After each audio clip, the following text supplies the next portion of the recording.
Mundu zabaletik ikusi dira 2025an Euskal Herriko kaleak konpromiso eta elkartasunez jantzita. Haizearen orrazian, Palestinaren alde eratu zen irudi ikonikoa gogoratu zen martxoan eta berriz ere piztu zen elkartasun garra. Mobilizazio gehiago, bueltako protestak, urriko greba eta Euskadi eta Palestinaren arteko partidua San Mamesen.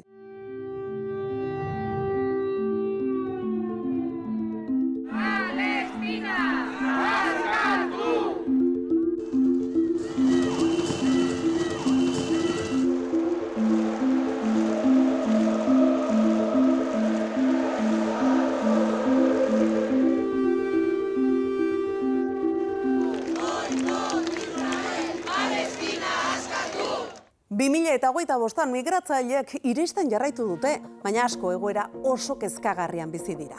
Malitik etorritakoak kaleetan ikusi ditugu, Donostian eta Gasteizen, Afrika iparraldekoak pabilloi abandonatuetan, Zorrotzaurren, Martutenen.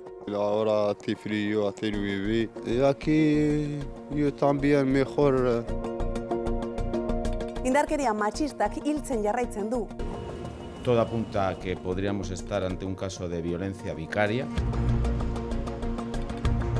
Zarauzko udalak gaur ezagutu den indarkeria matxistako hilketaren aurrean bere gaitzespen gorena eta sentitzen duen sumindura sakona adierazi nahi du. Quisiera hacer un llamamiento a toda la sociedad para que entre todos y todas construyamos un muro de contención hacia la violencia contra las mujeres. Segurtasun falta kezkan nagusietako bat da. Alkateek delitu errepikatzeekin amaitu nahi dute eta delitu gilen jatorriaren inguruko informazioa ematearen debatea ere mahai gainean dago. Tenemos que responder a la realidad de la multirreincidencia. No vamos a publicar el origen de los detenidos. Erabili ditzagun datuok gezurrari eta estigmatizazioari aurre egiteko. 25 urteko kartzela zigorra ezarri dio Nelson David Morenori Bizkaiko lurralde auzitegiak. 13 urte eta 6 hilabeteko zigorra ezarri dio epaileak Mario López, Gernikako emakumezkoen saskibaloi taldeko entrenatzaile ohiari. Epaileak frogatutzat ematen du sententzian sexu eraso jarraituak egon zirela. Udak muturreko beroko egunak gau ekuatorialak eta estatuan zute izugarriak utzi baldin badizkigu, udazken neguek azken hamarkadako griperik kutsakorrena ekarri dute. Gau eta egun jarraitzen dute suhiltzaile eta militarrek Gaztela eta Leongo suteak itzaltzeko lanetan.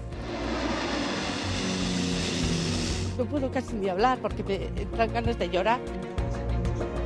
Gripe kasuak ugarituz joango direla ohartarazi du Osakidetzak. Dugu, badazpada ipiniko dugu, libratzen bagaren. I'm nervous but excited. Yeah, 3-1, Tottenham.